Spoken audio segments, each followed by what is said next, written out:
그때 제가 너무 무거웠죠. 제 무게를 감당하지 못해서 다리가 으스러진 거잖아요. 죄송해요. 제가 무거워서. 아저씨를 다치게 해서. 불행하게 해서. 그런데 아저씨가 지금 저한테 그래요. 아저씨가 너무 무거워서 감당하기가 힘들어요.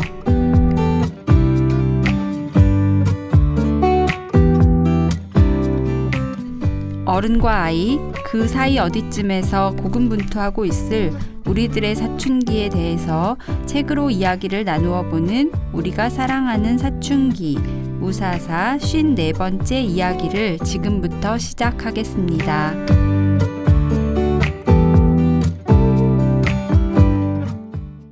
네, 안녕하세요. 냠냠쌤입니다. 안녕하세요. 안녕하세요. 안녕하세요. 안녕하세요. 네, 각자 소개도 좀 해주세요. 앉혀보세요. 항아입니다. 안녕하세요. 소금입니다. 안녕하세요. 네, 저는 메일입니다. 네, 항아님, 메일님, 소금님 반갑습니다. 오늘 저희가 가져온 책은 백온유 작가의 유언이라는 소설책이에요. 저희가 어른들은 물론이고 청소년, 청년들과 함께 읽고 싶은 책들을 위주로 북리뷰를 진행하고 있는데요. 오늘의 책 유언은 이 표지를 보는 순간 네, 화면으로 표지가 보이시려나요? 표지를 보는 순간 저는 마음이 너무 찡한 거예요. 약간 앨리스 달튼 그림 같은? 모르겠어요. 너무 레퍼런스가 고급져가지고 그러니까. 잘 따라잡기가. 네. 보편적으로 말해주세요.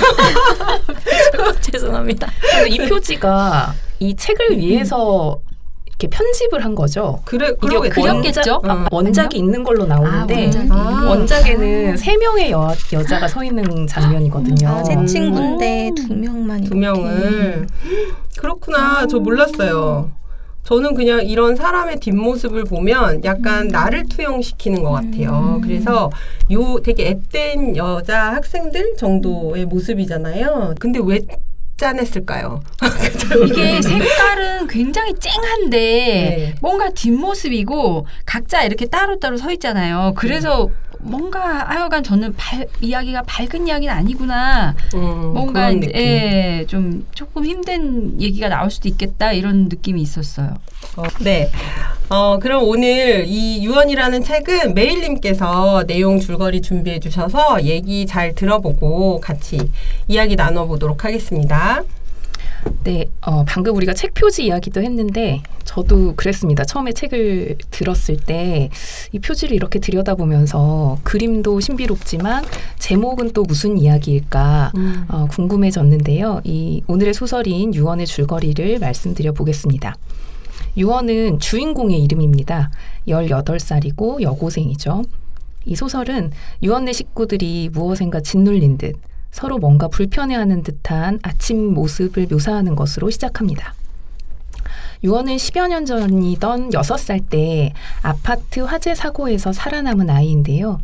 유언은 살아남았지만 유언의 언니는 작은 동생을 적신 이불로 감싸서 베란다로 던진 뒤에 죽고 맙니다. 유언네 집에 무거운 공기가 가득 찼던 건 그날이 죽은 언니의 생일이었기 때문이었습니다. 유언은 살아있는 자신을 바라보면서 죽은 언니를 떠올리는 사람들, 또 10여 년 전 언니를 미워하면서 현재의 자신을 바라보는 사람들 속에서 괴로워합니다. 죽은 언니의 생일에 찾아온 손님들은 유언에게 언니 몫까지 행복할 것을, 2배로 열심히 살 것을 당부합니다. 사연을 알고 있는 동네 사람들은 그래도 잘 컸다며 덕담을 하지만 유언에게 가시처럼 박히는 말은 그래도입니다. 유언을 곤란하고 괴롭게 만드는 존재는 또 있습니다. 11층에서 던져진 유언을 맨몸으로 받아낸 아저씨인데요. 절뚝이는 다리로 이따금 유언네 집을 찾아와서 유언의 부모님께 돈을 빌리기도 하고 밥을 얻어먹기도 하고 유언에게 장광설을 늘어놓기도 하는 이 아저씨 앞에서 유언은 감사함과 불편함, 연민과 죄의식, 자기 혐오와 타자 혐오를 오갑니다. 학교에서도 혼자 있는 것을 좋아하던 유언은 어느 날은 우연히 동급생 수연을 만납니다. 수연에 대해 낯섦과 호기심을 갖던 유언은 수연과 점차 가까워지고요. 어느 날 옥상에서 수연과 마주 앉아 진실 게임을 하던 유언은 수연의 아버지가 젖은 이불에 쌓인 자신을 받아낸 그 아저씨라는 사실을 알게 됩니다. 그리고 그 아저씨가 자신의 가족에게는 그다지 영웅적이지도 당당하지도 않은 아버지였다는 사실도요. 수연과의 진실게임 이후에도 아저씨와 수연, 언니와 자기 자신에 대해 상념에 빠져 있던 유언은 어느 날 자신의 집 앞에서 수연과 아저씨가 조우하는 장면을 목격합니다. 아버지를 대하는 수연의 태도를 목격한 이후 유언은 차츰 미워하지 않으려면 어떻게 해야 하는지를 찾아 나갑니다. 부모님, 수연, 수연의 동생 정현과 대화하면서 그들이 자신의 어려운 마음을 어떻게 처리하는지 들어보기도 하면서요. 그리고 이 소설은 그동안 높은 옥상에서 발이 묶인 채 늘 아래를 내려다보기만 하던 유언이 혼자 패러글라이딩을 하며 하늘을 나는 것으로 끝이 납니다. 네, 너무 재밌게 잘 들었는데요. 우리 청소년 문학이라고 하는 어떤 그 영역이 사실은 청소년 문학 이런 경계가 분명하지 않다 하더라도 저는 이제 그 영역이 어느 정도는 더 색이 점점 더 깊어지고 있다는 느낌이 들 때가 많아요. 책을 골라서 읽으면서. 그래서 항상 또 더 응원하고 싶은 분야이기도 한데요. 오늘 가져온 책이 저한테는 또 그런 느낌을 더 강하게 해준 책이었던 것 같아요. 어떠셨어요? 책? 저 되게 좋았어요. 네. 그러니까 청소년 소설 이미 분명해라고 느껴지는데 읽으면서 정말 소설에 이렇게 빠져들기도 하고 네. 그 감정의 깊이랄지 뭐 여기서 다루고 있는 인간 관계에 대한 어떤 성찰의 깊이랄지 이런 게 충분히 많이 느껴지고 저도 좀 이렇게 푹 잠기면서 읽을 수 있고 이런 경험을 주는 책이어서 되게 좋았습니다. 저는 이제 이런 이야기인지 전혀 모르고 읽었는데, 그러니까 우리가 실제에서도 이제 참사나 재난이 많잖아요. 근데 거기서 이제 살아남은 사람들의 감정을 다룬 책은 제가 잘 못 봤는데 그런 감정을 되게 잘 들여다보게 돼가지고 너무 신기하고 재밌었던 것 같아요. 맞아요. 우리가 뭐 청소년들도 그렇고 어른들도 그렇고 어떠한 부분들이 뭐 나이와 상관없이 성장해야 되는 그 지점들이 있는데 다 너무 아프잖아요. 견뎌야 되는 것들이 있고 그런 감정을 아까 말씀해 주신 것처럼 되게 섬세하게 표현을 한 것 같아요. 여기서 나오는 몇 가지 키워드들로 이야기를 나눠볼게요. 첫 번째는 언니의 죽음에 대해서 같이 얘기해 보면 좋을 것 같아요. 그러니까 이 언니의 죽음이 여러 사람한테 다른 흔적들을 남기게 되잖아요. 주인공 유언에게 언니의 죽음은 과연 뭘까? 저는 사실 읽는 내내 이게 분명치 않았어요. 그래서 되게 저의 재밌는 지점이었는데 유언에게 언니의 지점은 그냥 슬픈 것도 아니고 그리운 것도 아니고 고통스러운 것도 아니고 너무 복잡한 거예요. 제가 이 책을 조금 미리 읽었어요. 일찍 빨리 구했고, 사서. 네, 학교 도서관에서 일찍 누가 빌려갈까봐 빨리 그냥 빌려가야 되겠다. 그래서 일찍 갖다 놓고는 읽었어요. 근데 잘 읽히길래 그냥 냅다 맞아요. 저도. 네, 그러는 바람에 생각보다 좀 일찍 읽었는데 그 주에 하필이면 제가 이제 수업에서 학생들하고 자식, 누이, 남편이 죽어서 쓴 한시, 뭐 묘지명 뭐 이런 네. 것들을 읽었어요. 네. 편지글 이런 거. 그러고는 그 작품들에 대해서 토론을 또 하면서 막 학생들이 경험한 자기 막 아팠던 그런 사별 이야기도 막 나오고 그랬어요. 그리고 나서 그 주가 끝나고 친구를 만나러 갔는데 친구 아버지가 돌아가신 이야기를 또 들었어요. 그리고 나서 그 다음 날은 제가 굉장히 존경하는 선생님 묘에 갔었어요. 선배 언니랑. 그 다음 날은 남편 친구 아버님 부고를 받아서 그래서 제가 정말 이 일주일이 이게 뭔가 싶을 정도로 정말 온갖 그 죽음의 이야기들을 겪었다는 생각이 드는 한 주였거든요. 그 중에 이 유언의 이야기도 보면서는 누군가의 죽음이라는 게 되게 남아있는 사람들한테 불러일으키는 강한 감정 중에 하나가 죄책감인 것 같다. 그런 생각을 좀 하게 되더라고요. 너무 핵심인 것 같아요. 저도 대학 다니던 시절에 우연히 여행을 갔다가 만난 후배 남자아이가 있었는데 얼마 안 돼서 안지 한 1년 정도 지났을까? 죽었다는 소식을 들었어요. 근데 사인도 불분명하고 자기 방에서 이제 혼자 스스로 목숨을 끊었는데 그때 제가 받았던 감정이 죄책감이었어요. 저는 그 아이와 그렇게 아주 뭐 깊이 있는 교류를 한 것도 아니고 그냥 잠깐 여행을 갔다 왔고 그 뒤로 이제 간단한 연락을 주고받았던 것뿐인데 빈소에 가 있는데 알 수 없는 죄책감. 저 아이가 저렇게 될 때 나는 뭘 했지? 라는 생각이 들면서 스스로 목숨을 끊는다는 게 주위 사람들에게 주는 의미가 이런 건가 하는 생각을 했고 그때 그 감정이 굉장히 오랫동안 남아 있더라고요. 네, 해결되지 않는. 그때 내가 뭘 더 해줬으면 저 아이가 죽지 않았을까? 뭘 안 해줬기 때문에 죽었을까? 이런 질문들을 계속 남기는 거죠. 근데 그게 스스로 목숨을 끊었을 때가 아니어도 그리고 나 그렇죠. 때문에 죽은 게 아니어도 그런 감정은 생기는 것 같아요. 그러니까 그때 전화를 할 걸, 뭐 그때 한 번 더 볼 걸, 뭐 그때 그 달라는 거 줄 걸, 뭐 여러 가지가 있잖아요.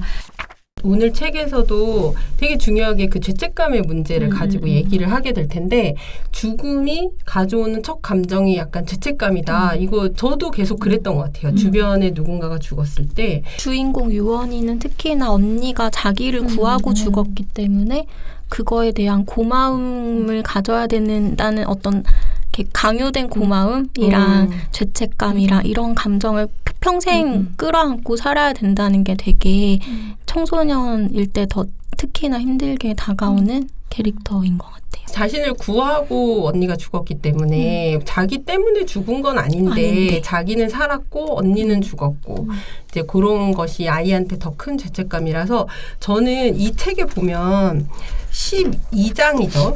이 책에서 이 언니의 죽음에 대한 이 아이의 모습이 계속 고통스럽게 나오거든요. 그러니까 그 무게에 짓눌려 있는 모습으로 나오다가 92쪽의 12장에서 너무 짧게 옛날에 유언이가 언니와 나눴던 대화가 나와요.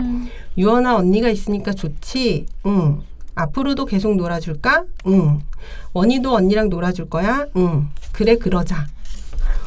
저는 이거 보면서 이 장면일 때 너무 많이 울었는데 그러니까 유언이의 감정은 이건 것 같아요. 그러니까 실제 감정. 근데 사실은 그 죄책감이 그리움을 눌러버리는 상태가 되니까 이런 어떤 그리움을 몸이 밖으로 나올 새도 없이 이제 다른 죄책감이라는 그 무게에 짓눌려 있는 게 아닌가. 그래서 충분히 그리워하기가 너무 어려운 상태? 그런 생각이 많이 들더라고요. 특히나 언니가 이제 소설 속에서 주변 인물들이 묘사를 하기에 너무너무 훌륭한 학생이었어가지고 그쵸. 더더욱이나 근데 그런 말을 들으면 되게 좀 이상하게 느껴질 때도 있어요. 생명의 가치가 다른가? 왜냐하면 그 사람이 훌륭한 사람이었으면 죽어서 너무 안타까우면 별로 안 훌륭한 사람이었으면 죽어도 괜찮다는 건가? 약간 꼬이게 생각할 수도 있잖아요. 근데 유언이 입장에서도 자기를 구하고 언니가 죽었는데 언니는 너무너무 훌륭한 사람이었고 성격도 좋고 유언이를 너무 예뻐했고 그러니까 얘가 더 마음에 부담이 계속 크게 다가오고 언니를 마냥 좋아할 수 없는 그런 감정이 양가 감정이 들었던 것 같아요. 마냥 좋아하면 그만큼의 부담이 나에게 오니까. 너무 힘드니까. 너무 힘드니까. 그래서 유언이가 보인 여러 가지 행동 중에 자기의 몸에 굉장히 민감한 장면들이 나와요. 뭐 멍든 것도 금방 알아채고 그다음에 이제 생리를 시작한 것도 너무 빨리 알아채고 자기 몸 자체에 되게 집중하는데 그게 유언이가 자꾸 이렇게 자기 자신을 인식하는 방법이었을 것 같다는 생각이 들어요. 왜냐하면 사람들이 유언이를 통해서 자꾸 언니를 얘기하잖아요. 자꾸 통과해버리는 거죠. 자기 자신은. 그러니까 그 자기 자신 마치 투명이 된 것 같은 자기 자신을 인지하는 방법 중에 하나가 자신의 몸을 스스로 계속해서 집중하는 거지 않았을까? 뭐 이런 생각도 들었거든요. 그래서 아이가 갖는 그 무게가 느껴지는 부분이었어요. 청소년 시기에는 특히나 자아 정체성 확립하는 게 중요한 시기인데 사람들은 유언이 그 자체로 봐주지 않고 언니가 구해준 아이, 어떤 아저씨가 다리를 희생하면서 구해준 아이, 그러니까 유언이를 그 자체로 봐주지 않으니까 자기를 인식하는 것 같기도 하네요. 두 번째 우리가 죄책감, 그러니까 유언이가 가지고 있는 두 번째 죄책감 얘기할 수 있는 게 아저씨와의 관계잖아요. 여기에 등장한 아저씨는 언니가 유언이를 젖은 이불에 감싸서 밑으로 이렇게 떨어뜨린다의 표현도 적당하지 않다라고 책엔 나오지만 그렇다고 던졌다라고 하기도 어렵다. 그래서 이제 아이를 살리기 위해 밑으로 떨어뜨렸을 때 그 아이를 받아준 아저씨죠. 아래에 있다가. 이 아저씨가 이거에 대해 이제 충분히 감사 인사를 주변으로도 받고 유언이 가족에게도 받았지만 그 이후에도 사실 조금 계속해서 이걸 가지고 유언인의 집에 와서 뭔가를 바라고 계시기 때문에 문제가 생기는 거죠. 그런 측면에서 이제 부모님도 사실 힘든데 자식을 구해준 사람이기 때문에 견디고 유언이도 이 아저씨의 이런 게 너무 무겁고 아저씨한테는 계속해서 죄책감을 어떻게 할지를 모르겠고 그래서 이 아저씨와의 관계도 굉장히 흥미로운데 사실 이런 경우 우리 되게 소소하게 많지 않나요? 주변에 내가 살면서 신세 지고 살잖아요. 누구나 다. 근데 그럴 때 되게 당당하기가 너무 어려운? 어떻게 해야 되나요? 이럴 때. 어떻게 해야 되나요? 감사는 충분하니 이제 당당하겠습니다. 이러기 너무 어렵잖아요. 사실 베푼 사람 입장에서 그거를 이렇게 겸손하게 딱 장막을 쳐주지 않는 이상은 또 어떻게 해야 되나요? 전 제일 난감했어요. 여기 등장인물 중에 이 아저씨 같은 사람이 세상에 제일 공포다. 약간 왜냐면 계속 공포까지. 계속 이 감사함을 무기로 그러니까 본인이 생명을 구해줬다는 걸 가지고 계속해서 우리 가족에게 괴로움이 될 때 이걸 어떻게 이걸 해결할까? 이 작가가 저는 너무 궁금했어요. 마지막까지. 너무 마지막 해결이 훌륭했는데 맞아요. 너무 훌륭했죠. 이거 어떻게 수습을 하려고 작가님이 이 상황을 그래서 저도 배웠던 것 같아요. 아 이렇게 말할 수 있구나. 정말 어떻게 해야 되느냐는 정말 어려운 문제지만 그 전에 우리가 타인을 미워하는 감정을 생긴다는 거는 정말 작은 거에서도 비롯할 수 있지 않나요? 제가 되게 재미있게 읽었던 소설 중에 그 프랑스 작가 아멜리 노통부라는 분이 쓴 소설들이 있어요. 근데 그 분이 이제 여러 소설들에서 탐구하고 있는 게 타인을 향한 적개심이에요. 지금 생각나는 소설 하나를 잠깐 얘기하면 아주 한적하게 은퇴 생활을 즐기려고 마련한 이제 오두막을 마련해서 간 노부부의 집에 매일 오후 4시만 되면 옆집 사람이 노크를 하고 오는 거예요. 그래서 이제 열어주고 환대하지 않을 수 없고 들어오시라고 하고 차를 준비하고 이렇게 하는데 그 사람이 꼭 1시간이면 1시간 반인가를 앉아있다 가요. 네. 말을 안 해요. 근데 말을 안 해. 네, 말을 안 해요. 그 이 사람들이 이제 쩔쩔매게 되잖아요. 이제 처음이니까 인사를 터야 돼라고 생각하면서 극진하게 이제 해줬겠죠. 다음 날 4시간이면 또 오는 거예요. 그 다음 날 또 오는 거예요. 근데 어떻게 해도 말을 하지 않고 1시간 넘게 앉아 있는 거예요. 근데 나중에는 그거 읽으면서 저도 부글부글 끓거든요. 근데 그 소설 속의 주인공은 이제 사리를 느껴요.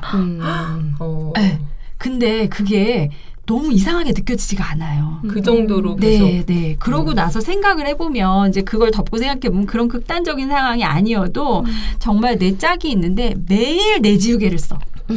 이런 것들 있잖아요. 우리가 되게 사소한 얘기하면 내가 되게 쪼잔해지는데 너무 스트레스 받는 일. 네. 그런 걸로 사실 적개심이 생기거든요. 타인을 향한 미움. 네.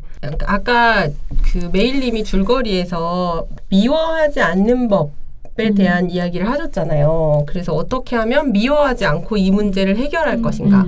우리가 어떻게 하면 말씀하신 것처럼 살이까지 가지 않고 그 사이에 적당한 방법으로 이 관계를 개선할 수 있는가. 이거 되게 어려운 문제인데 이 책에서 되게 중요하게 다루고 있는 것 같아요. 맞아요. 그리고 인트로에서 이제 항아님이 그 부분, 그러니까 이걸 해소하는 방법을 주인공 유언이 찾은 부분을 낭독해 주셨는데 이거 너무 작가님이셨겠지만 훌륭한 것 같아요. 그 아저씨의 무게에 대해서. 근데 이 아저씨가 그 말을 듣고 뒤로 돌아서 가고 충분히 알아듣고 다음에 오지 않았다는 건 어쩌면 좀 이상일 수도 있겠다 싶어요. 또 그냥 뭐 그게 무슨 말이야 뭐 이러면서 또 와서 뭘 요구할 수도 있는 건데 어쨌든 책에서는 그렇게 해소가 됐죠. 그게 이 소설의 특징 중에 하나가 악인이 없다는 거라고 저는 생각하거든요. 굉장히 이 주인공이 고통을 받지만 사실은 악한 사람이 없어요. 네. 어떻게 보면 현실에서는 안 이럴 수도 있지 않나 이렇게 생각하실 수도 있겠는데 그치만 또 잘 생각해 보면 그렇게까지 악인이 많지는 않아요. 세상에. 네, 이렇게 오죽하면 평범함 속에 악이 있다고 하겠어요. 맞아요. 이 관용구처럼 던지는 말들 있잖아요. 맞아요. 그래도 잘 컸네. 이게 칭찬이라고 하는 말이지만 아이한테는 가시처럼 꽂히는 거고 맞아요. 2배로 열심히 살아야지. 이런 말들도 얼마나 무게로 차라리 다가오고. 그게 다 아니다. 응원인 거예요. 다 응원인 거예요. 근데 이제 그 악인이 없는 거고 그러니까 실제로 우리 주변도 그래서 원희가 했던 것처럼 그냥 제가 이렇게 하시면 제가 힘들다라고 얘기만 해도 알아듣고 정리할 수 있는 관계가 진짜 많을 것이다. 맞아요. 그렇게 생각해요. 아까 말씀하셨던 그 예시에서처럼 똑같은 시간에 계속 오는 이웃집 사람한테 그 얘기를 해야죠. 오지 마시라고. 아니 이렇게 오시면 너무 힘들다라는 것을 어떤 방식으로든 얘기를 해야 되는데 사실 우리가 그걸 되게 못하는 것 같아요. 그렇죠. 극도로 화나서 폭발하기 전까지 그 단계별 표현 방법들을 잘 모르는 거예요. 왜 못할까요? 근데 왜냐면 오지 마세요라고 한마디만 하면 미안해서. 네. 미안하고 내가 좀 더 괜찮은 사람이고 싶은 욕심이 되게 큰 것 같아요. 나는 좋은 사람이 되고 싶고. 네. 그래서 그 이웃 사람은 갑자기 화를 내면 또 얼마나 당황하겠어요. 그러니까요. 나를 매일 받아주더니 갑자기 이제 와서 라고 생각하겠죠. 그렇죠.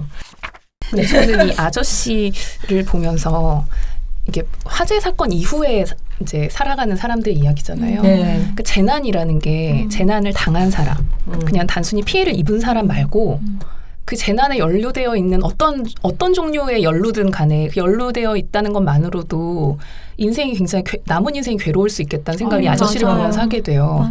맞아요. 좋은 일을 했고 칭찬받을 만한 일을 했는데도 그 아저씨의 삶은 어땠을까라는 걸 생각해 보면 사람들은 칭찬하지만 자기 삶은 하나도 바뀌지 않았어요. 자기 아이와의 관계, 아내와의 관계 같은 것들. 오직 망가진 건 내 몸이고 내 몸이 망가졌지만 어디 가서 호소하거나 원망을 할 수도 없는 것이고 좋은 일을 네가 스스로 한 것인데 라는 이야기를 들었겠죠. 그래서 그런 상황 속에서 이제 탈출구는 사실 유언인의 집밖에 없었을 수도 있겠다. 아저씨 입장에서는 그렇게 그를 또 이해해 보려고도 했어요. 맞아요. 이 아저씨 입장에서는 사실은 자기 괴로움을 호소할 수가 없는 게 자기 상처가 자기 훈장이기 때문에 이것이 괴로워라고 말하는 순간 나는 안 선량한 사람이 되는 거잖아요. 그러니까 정말 엄쪽달싹할 수 없을 수도 있었겠다. 그런 생각이 들고 계속 그래도 내가 잘한 거야 라는 확인을 받을 수 있는 자리로 계속 다시 오려고 하는 자신도 모르게 그쪽으로. 그리고 너무 좋았던 게 유언이가 아저씨에 대해 생각하는 게 굉장한 적개심만은 아니에요. 그러니까 그게 무거워서 그랬지. 그 수연이라고 아저씨의 딸은 사실은 적개심이 훨씬 크잖아요. 아빠가 보여준 평상시의 행동과 그다음에 이제 나중에 유언인의 집에 가서 계속해서 이제 뭔가 돈을 달라고 하는 그런 모습 자체에 되게 경멸감을 느끼고 그래서 아버지에 대해서 굉장히 부정적으로 유언이한테 얘기를 했을 때 유언이가 생각하거든요. 그 수연이가 그 밑에 있었던 사람이면 누구나 다 그렇게 받았을 거야. 우리 아빠가 특별히 뭐 대단히 훌륭하거나 선량해서 너를 받아준 거라고 생각하지 마. 이제 이렇게 얘기를 했는데 유언이는 그래도 그 순간에 내 몸을 던져서 떨어지는 아이를 받을 수 있는 건 굉장히 그 안에 근본적인 어떤 선량함, 선함이 있기 때문이라고 생각을 하는 부분이 나오잖아요. 그래서 이제 그렇게 생각해주는 그 유언이의 마음도 저는 우리의 마음이 얼마나 복잡다단한가 그런 어떤 미움과 적개심과 동시에 감사함이 공존하고 있고 그래서 그렇게 표현된 부분들이 참 좋더라고요. 그 부분 하니까 생각나는데 수연이랑 유언이랑 이제 아버지랑 사실 알고 나서 대화하는 장면 중에 수연이가 막 아버지를 원망하니까 아버지 편을 아저씨 편을 들어주는 얘기를 하잖아요. 좋은 얘기를 그래야 되는 것 같으니까 남의 아버지니까 아버지가 너를 사랑했을 거야. 너희에게 책임감을 느꼈을 거야 라는 식으로 말하니까 수연이가 굉장히 상처받잖아요. 사실은 그때 유언이가 자기에게 아주 상투적인 말을 던지던 교회 사람들, 학교 선생님들 그런 역할을 그 순간에 딱 해봤던 거라고 생각해요. 그러네요. 그런 경험들, 그러니까 수연이라는 존재를 만나면서 그런 다양한 경험들을 하면서 이 유언이가 이렇게 조금씩 자기 세계를 넓혀갔던 게 아닌가. 그렇게 하면서 아마 자신에게 그런 이야기를 상투적인 말들 그런 것들을 했던 사람들에 대한 이해의 폭도 그렇죠. 넓어졌을 것 같아요. 그게 악의가 있어서 그랬던 게 아니라는 것도. 근데 정말 악의가 아니어도 이 긍정적인 감정을 계속해서 요구하는 것 자체는 힘겹죠. 정말 힘든 일이에요. 네. 계속 사랑해라고 하던가 계속 열심히 하라고 하든지 뭐가 됐든 이 책이 그리고 결국에는 얘가 자기 자신을 인식해 나가는 그 과정, 자기 정체성을 만들어가는 그 과정이 하나의 줄기로 쭉 나오잖아요. 몸을 인지했던 아기 때부터 주변 사람들로부터 나 자신으로서 인정받기를 바라는 언니의 동생이 아니라 그 과정이 쭉 나와서 저는 이 과정이 꼭 필요하다는 생각이 들었어요. 그래서 나 자신을 잘 만들고 스스로 인식하고 그거를 붙잡고 살아가야 이런 세상을 살아갈 수 있다. 결국에는 나 자신을 인식하고 타인과의 관계에 대해 얘기하는 책이구나. 그런 생각이 많이 들더라고요. 그렇게 생각하면 다 각자 사회에서 자기 이름으로 불려지고 계시나요? 네. 그저 어찌요. 누구누구의 딸 아들, 누구누구의 엄마 혹은 누구누구의 동생 언니보다는 나 자신으로 불리는 거 이거 생각보다 중요하구나 뭐 이런 생각이 들었어요. 네, 그러면 우리 이제 접어두고 싶은 페이지, 접어온 페이지 읽어볼까요? 저부터 할까요? 네. 제가 접어온 페이지는 266쪽입니다. 읽어볼게요. 원아, 진성 아저씨도 트럭 운전사였잖아. 알지? 갑자기 그 말은 왜 하는 걸까? 기사가 기사 식당에 밥 먹으러 오는 건 당연한 거야. 엄마는 그렇게 생각하려고 해. 이 사람은 부산까지 다녀온 사람이다. 이 사람은 해남까지 다녀온 사람이다. 그래서 너무 고단한 사람이다. 그러면 잘 대접하고 싶어져. 겨우 해남이라니. 엄마 같은 사람이 한 사람만 더 있었다면 아저씨는 트럭을 몰고 달나라까지 갔을 것이다. 엄마는 탐탁지 않은 내 표정을 읽었는지 웃음을 터뜨렸다. 양파 때문인지 엄마의 눈가가 붉어져 있었다. 저는 이 대목을 골랐는데 이제 기사식당을 하는 부모님한테 아저씨가 자꾸 찾아와가지고 돈, 밥 이런 것들을 요구하잖아요. 그런데 그런 남자를 이제 오랫동안 마주했을 때 이 딸을 살린 남자인데 딸의 목숨값을 아주 야박하게 말하자면 오랫동안 분할 납부하기를 요구하는 셈이잖아요. 근데 이러지도 저러지도 참 못할 것 같아요. 부모의 입장에서. 근데 이 어머니가 참 현명하게 대응했다라는 생각이 들더라고요. 상대방을 과대해석하지 않으면서 실제로 그가 했던 일, 내가 할 수 있는 일 이런 것들을 직시하되 그 와중에 따뜻한 마음을 죽은 자식, 살아있는 자식을 생각하면서 따뜻한 마음을 잃지 않고 있는 그 어머니의 모습을 잘 보여주는 대목이고 이런 어머니가 유언을 10년 넘게 정성 들여 키워서 유언이 이제 마지막에는 그렇게 스스로 두 발로 자기 삶을 꾸려나갈 수 있는 힘을 갖게 되는 거 아닌가라는 생각을 하게 됐습니다. 너무 감동적인데요. 맞아요. 너무 감동적이어가지고. 엄마 진짜 훌륭한 사람이었어요. 네. 저는 228쪽부터 229쪽까지입니다. 아저씨의 딸 수연이가 하는 말인데요. 인터뷰를 하고 온 날에는 기분이 좋아 보였어. 우리는 아빠가 나온 기사를 오려서 스크랩해야 했어. 화장실 벽에 그 기사가 붙어 있어서 똥을 싸면서도 읽었어. 의인 신직석 씨는 사람들이 아빠를 치켜 세울 때마다 불안했어. 이번에는 진짜일까? 믿어도 될까? 수연은 허공을 움켜쥐고 떨어지지 않으려 했었다. 아빠가 해로운 사람이라는 걸 인정하는 건 진짜 어려운 일이야. 그러고 싶지 않은데 나도 모르게 아빠의 행동의 이유를 찾아주게 되거든. 아빠도 아빠다운 아빠의 사랑을 제대로 못 받고 자라서 그런 거라고. 혹은 한 번도 여유를 갖고 살아보지 않아서 그런 거라고.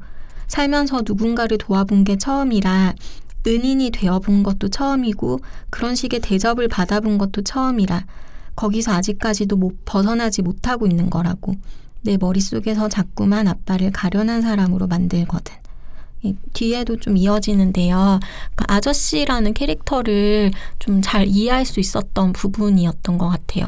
그러니까 아저씨는 정말 지극히 그냥 평범한 사람이었는데 살다가 어쩌다가 너무 좋은 일을 해버린 걸 뜻하지 않게 그러고 세간의 관심도 너무 많이 받고 칭찬도 많이 받아서 그 뒤에 자기 자신의 삶을 어떻게 살아야 되는지 모르는 사람. 어려웠을 것 어려웠을 같긴 해요. 그러니까 저는 유언을 읽으면서 순결한 피해자 프레임 있잖아요. 어떤 사고를 당했을 때 그 피해자인데 그 피해자가 완전 무결하기를 바라는 세간의 시선이 있듯이 유언이도 그런 시선을 어느 정도 받았던 것 같고 너는 그러면 안 돼 이러잖아요. 할아버지가. 네. 그러니까 놀이터에서 어떤 할아버지가 유언이가 평범하게 장난을 쳤는데 너는 그러면 안 돼. 그러니까 너는 특별한 아이라는 거죠. 네. 근데 마찬가지로 아저씨도 그냥 평범한 사람이었는데 좋은 일을 영웅이 해버렸고 됐어. 네. 근데 영웅의 삶이 어떤 건지 모르시는 거죠. 네.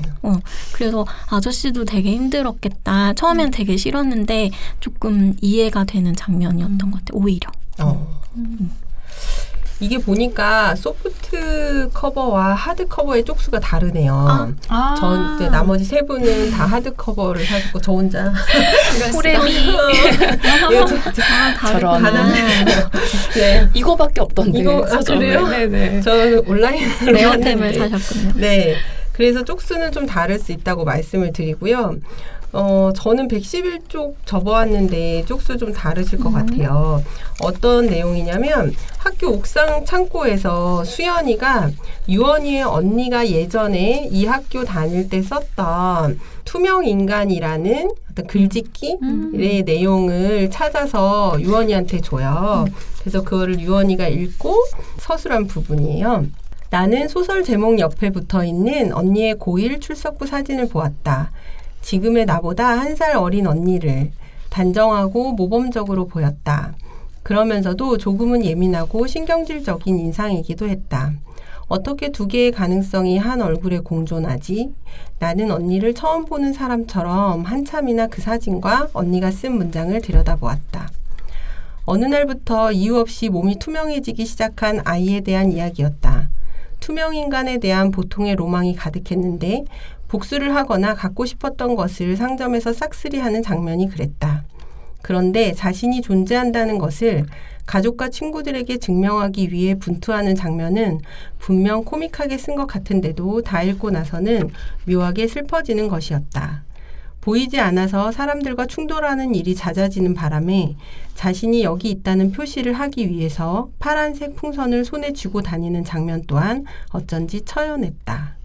이게 이제 유언이가 아마 이 이야기를 읽고 자기 자신의 감정이 이 부분에서 드러난 것 같아요.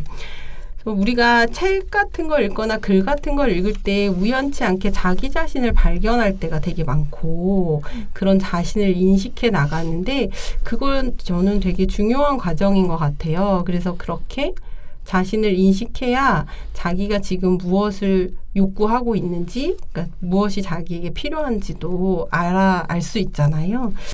유언이가 그 언니가 좀 사나워 보이는 얘기하잖아요. 네네. 근데 사실은 너무 훌륭한 사람으로 언니 박제해버리는 걸 싫어하고 자기가 기억하는 다양한 모습 맞아요. 좀 사납을 떨기도 하고 자기를 위해서 막 그 어떤 어린아이 옷에다가 막 모래도 집어넣고 맞아요. 그런 언니를 생생하게 기억하고 기억하죠. 싶은 마음이 더 큰 사랑이죠. 어떻게 보면. 그러니까 지금 살아있으면 나랑 싸우기도 하고 막 그럴 맞아요. 사람이지 네. 늘 사랑만 해야 되는 대상이라는 건 사실은 존재하지 가짜죠. 않잖아요. 허상인 거죠. 그러니까 그 가짜 언니가 아니라 진짜 언니를 갖고 싶은 네. 이 유언의 되게 더 마음. 큰 사랑의 마음이다 이런 생각도 좀 들어요.